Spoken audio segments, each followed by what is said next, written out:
പഠിച്ച പണി 18 പയറ്റിയിട്ടും സ്വന്തം MLA രക്ഷിക്കാൻ BJPയെ കൊണ്ട് സാധിച്ചില്ല.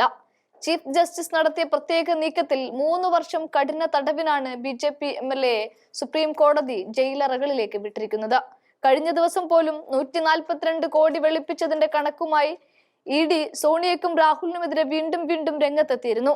എങ്ങനെയെങ്കിലും രാഹുൽ ഗാന്ധിയെ പൂട്ടിക്കെട്ടിക്കൊണ്ട് പാർലമെന്റിന് പുറത്തേക്കെറിയുക എന്ന ഒറ്റ അജണ്ടയാണ് BJPക്ക് മുന്നിലുണ്ടായിരുന്നത്. ഓപ്പറേഷൻ സിന്ദൂരുമായി ബന്ധപ്പെട്ട് BJPക്ക് വെല്ലുവിളി നിറച്ചുകൊണ്ടുള്ള ചോദ്യങ്ങളുമായിട്ട് രാഹുൽ ഗാന്ധി രംഗത്തെത്തിയത് BJPക്ക് അത്ര രസിച്ചിട്ടുമില്ല. പാകിസ്ഥാനെ തിരിച്ചടിച്ച് വിജയം ഇന്ത്യ കൊയ്യുമ്പോൾ പോലും ട്രെയിൻ ടിക്കറ്റുകളിലടക്കം മോദി മുഖം നിറയുകയാണ്. നമുക്ക് എത്ര യുദ്ധവിമാനങ്ങൾ നഷ്ടമായി എന്നും എന്തിനാണ് പാകിസ്ഥാനെ കാര്യങ്ങൾ മുൻകൂട്ടി അറിയിച്ചത് എന്ന് തുടങ്ങി രാഹുൽ ചോദിക്കുന്ന ചോദ്യങ്ങൾ കേന്ദ്രത്തെ ഭയപ്പെടുത്തുന്നുണ്ടോ എന്നാണ് പലപ്പോഴും ഉയരുന്ന സംശയം. അവിടെ വീണ്ടും EDയെ കുത്തിപ്പൊക്കി കളം നിറച്ച് രാഹുലിനെ പൂട്ടാനായിരുന്നു ഉദ്ദേശമെങ്കിൽ രാജസ്ഥാനിൽ നിന്നും BJPയുടെ ഇരട്ട എഞ്ചിന് അടികിട്ടിയിരിക്കുകയാണ്. സുപ്രീം കോടതിയും തള്ളിയതോടെ ടൗൺ സബ് ഡിവിഷണൽ ഓഫീസറെ തൊക്കു ചൂണ്ടി ഭീഷണിപ്പെടുത്തിയ കേസിൽ തടവ് ശിക്ഷ വിധിച്ച രാജസ്ഥാനിലെ BJP MLA കൻവർലാൽ മീണ കോടതിയിൽ കീഴടങ്ങിയിരിക്കുന്നു. രാജസ്ഥാനിലെ ജലവാർ ജില്ലയിലെ മനോഹർ താനയിലെ കോടതിയിലാണ് കീഴടങ്ങിയത്. ഇതോടെ ഇദ്ദേഹം അയോഗ്യത നേരിടേണ്ടി വരും. എന്നാൽ കൻവർലാൽ മീണയുടെ നിയമസഭാംഗത്വം റദ്ദാക്കുന്നതിനെ കുറിച്ച് വ്യക്തതയില്ല.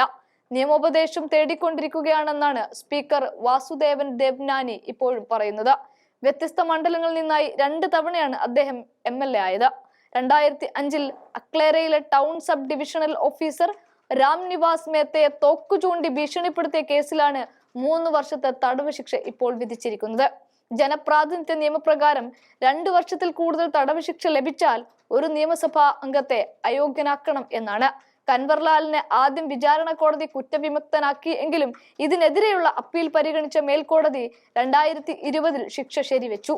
വിധി ഹൈക്കോടതിയും ശരിവെച്ചതോടെ MLA സുപ്രീം കോടതിയെ സമീപിച്ചു. MLAയുടെ വാദം സുപ്രീം കോടതിയും തള്ളിയതോടെയാണ് അദ്ദേഹം കോടതി മുമ്പാകെ കീഴടങ്ങേണ്ടി വന്നത്. അതേസമയം ഗവർണർ ഉപയോഗിച്ചും 3 വർഷത്തെ തടവ് 23 മാസമായി കുറച്ചുമൊക്കെ അദ്ദേഹത്തിന്റെ നിയമസഭാംഗത്വം നിലനിർത്താനുള്ള കുറുക്കുവഴികൾ BJP നേതൃത്വം തേടുക കൂടി ചെയ്യുന്നുണ്ട്. കലാപം, പൊതുപ്രവർത്തകരെ ആക്രമിക്കൽ, മതപരമായ ശത്രുത വളർത്തൽ, ആരാധനാലയങ്ങൾ അശുദ്ധമാക്കൽ, അതിക്രമിച്ചു കടക്കൽ തുടങ്ങി 27-ലധികം കേസുകൾ ഇദ്ദേഹത്തിന് വേറെയുമുണ്ട്.